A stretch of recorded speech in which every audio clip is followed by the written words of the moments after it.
বলতে পারে না মামলাবাজ, আমাদের ব্যাপারে বলতে পারে না গাঁজাখোর, আমাদেরকে বলতে পারে না গরু চোর, আমাদেরকে বলতে পারে না ধান কাটা চোর, বলতে পারে না গাছ কাটা চোর, বলতে পারে না। কি বলতেছে? হিন্দুদেরকে গিয়ে বলছে জামাত ক্ষমতায় গেলে পূজা হবে না, হিন্দুদেরকে দেশে রাখবে না। নারায়ে তাকবীর, আল্লাহু আকবার, নারায়ে তাকবীর। আলহামদুলিল্লাহি রাব্বিল আলামিন,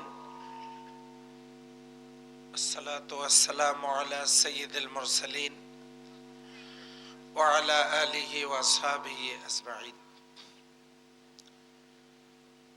বাংলাদেশ জামাত ইসলামী সহ 11 দলীয় জোট যে জাতীয় সংসদ নির্বাচনে অংশ নিচ্ছে, সেই নির্বাচনী জনসভার সুযোগ্য সম্মানিত আজকের এই প্রোগ্রামের সভাপতি, 10 দলীয় জোটের বাংলাদেশ খেলাফত মজলিস এবং বাংলাদেশ নাগরিক পার্টি এনসিপি,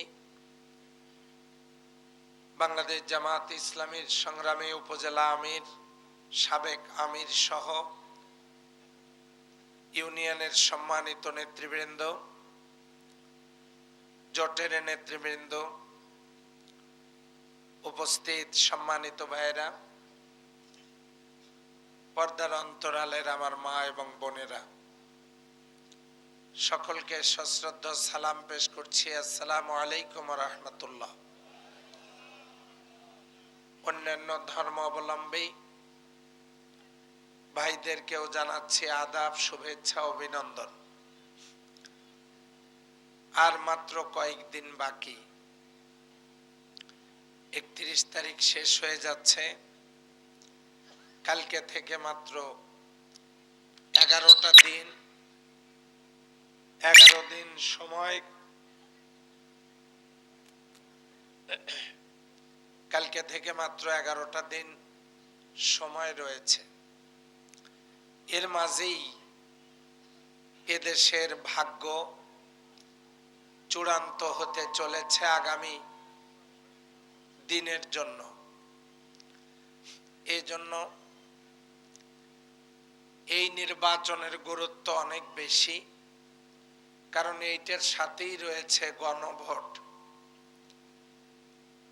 একদিক থেকে জাতীয় নির্বাচন, অন্য দিক থেকে গণভোট একই দিনে অনুষ্ঠিত হবে।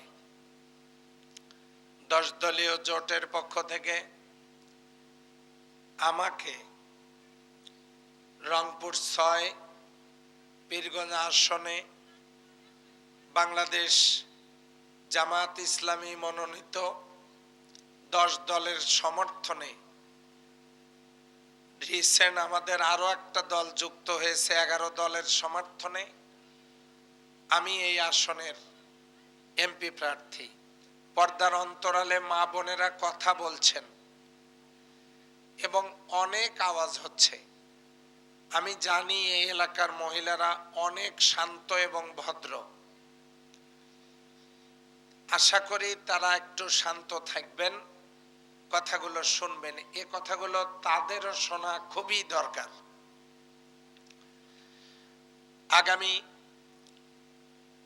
12ই ফেব্রুয়ারি রোজ বৃহস্পতিবার সকাল 7টায় আপনারা যে ভোট দিয়ে এই দেশ পরিচালনার দায়িত্ব যাদেরকে দিবেন, ঠিক এমনি করে অতীতেও আপনারা 54 বছর এই দেশ পরিচালনার দায়িত্ব দিয়ে এসেছেন অনেক দলকে, অনেক মার্কাকে, অনেক নেতাকে। কথা বলেন। দেশের যখন 54টা বছর চলে গেল, যত নেতা আমরা দেখলাম, যত দল মার্কা দেখলাম তারা কেউই এই দেশের দুর্নীতি, অরাজকতা, দুঃশাসন, খুন খারাপি, নারী নির্যাতন, যৌতুক, বেকারত্ব নিরসন, বৈষম্য দূরীকরণ, কয়লা লোহার খনি উত্তোলন, আমাদের এই পীরগঞ্জের রাস্তাঘাট, ব্রিজ কালভার্ট এগুলোর উন্নয়ন, শিক্ষা প্রতিষ্ঠানের অবকাঠামোগত উন্নয়ন, এই কাজগুলো তারা করতে ব্যর্থ হয়েছেন। কথা বলেন ঠিক কিনা? আপনারা কি চান এই দেশটা ভালো হোক? মহিলারা মনে হয় চান না। মহিলারা যদি চান তাহলে তো তাদের গল্প করার কথা না। আমি তো তাদের কথাই বলতেছি যে আমাদের দেশ থেকে তারা যৌতুক বন্ধ করতে পারে নাই। কথা বলেন ঠিক কিনা? তাহলে এই সময় তো মহিলাদের গল্প করার কথা না। সেই জন্য আমাদের এই সমাজ থেকে সব ধরনের অরাজকতা দূর হোক, এটা কি আপনারা চান? কিন্তু সেটা কারা করবে? 54 বছরের মধ্যে এক দলকে দেখলেন 10 বছর, আর এক দলকে দেখলেন 25 বছর, আর এক দলকে দেখলেন 15 বছর 16 দিন, কিন্তু তারা তো পারে নাই। তারা পারে নাই, দেশটা মেরামত করতে পারে নাই। একেবারেই পারে নাই তা আমি বলবো না, একটা কাজে পেরেছে, সেটা হলো নিজেরা নিজেদের ভাগ্য ঠিকই বদল করতে পেরেছে, জনগণের ভাগ্যের কোনো পরিবর্তন হয় নাই। আজকে হাসপাতালে যাবেন, গরিব মানুষের কোনো চিকিৎসা নাই, বেড নেই, সেখানে ফ্লোরে পড়ে থাকে রোগী, ঔষধপত্রগুলো সরবরাহ করা হয় না। এই ঔষধ দেওয়া তো দূরে থাক, কোন একটা রোগী নিয়ে গেলেই বলে আপনারা বরং রংপুরে নিয়ে যান। একটা প্যাথোলজিক্যাল পরীক্ষাও করতে চায় না, সেটাও ক্লিনিক থেকে করা লাগে। কৃষকদের সার, কীটনাশক ঔষধ, নিত্য প্রয়োজনীয় দ্রব্য মূল্য আকাশচুম্বী, পক্ষান্তরে তাদের উৎপাদিত ফসল আলু, কচুর এগুলো মূল্য নেই, তারা মূল্য সঠিকভাবে পায় না। একটু ভালোভাবে রাস্তাঘাটগুলোতে চলাফেরা করবে, সেটাও তাদের কিসমতে জোটে না। এই যখন দেশের অবস্থা, সেই অবস্থায় 54টা বছর চলে গেল। আমরা সব দলকে দেখেছি, সব মার্কা দেখেছি, সব দলকে দেখেছি, কিন্তু একটা দলকে দেখা হয় নাই। বলেন কি নাম? দলের নাম কি? এই দলটাকে দেখা হয় নাই। সব মার্কা আমরা দেখেছি, একটা মার্কাকে দেখা হয় নাই। কি মার্কা সেটা? তাহলে জামাত ইসলামী এবং দাড়িপাল্লা, এই দুইটা জিনিস দেখা হয় নাই। এবারে 10 দলীয় জোট এই নির্বাচনে অংশ নিয়েছে। পীরগঞ্জে আমাকে প্রার্থী ঘোষণা করা হয়েছে। আমি পীরগঞ্জের একটা সবচাইতে বড় মসজিদের ইমাম, অথচ আমার সম্পর্কে তারা বলতেছে যে আমি নাকি আমার মাকে ভাত দেই না, বাড়ি থেকে বের করে দিয়েছি। অথচ আমার মা দুনিয়া থেকে বিদায় নিয়েছেন আজ থেকে 5 বছর আগে। অথচ আমার মাকে ভাত না দেওয়ার অপবাদ তারা দিচ্ছে। আমি জানি না মৃত মানুষ ভাত খায় কেমনে। শুধু তাই না, এখানে তারা বক্তব্য দিতে গিয়ে, তারা ভোটের কাজ করতে গিয়ে বলেছে জামাত যদি ক্ষমতায় যায় তাহলে কোনো মাজার থাকবে না, এগুলো ভাঙবে।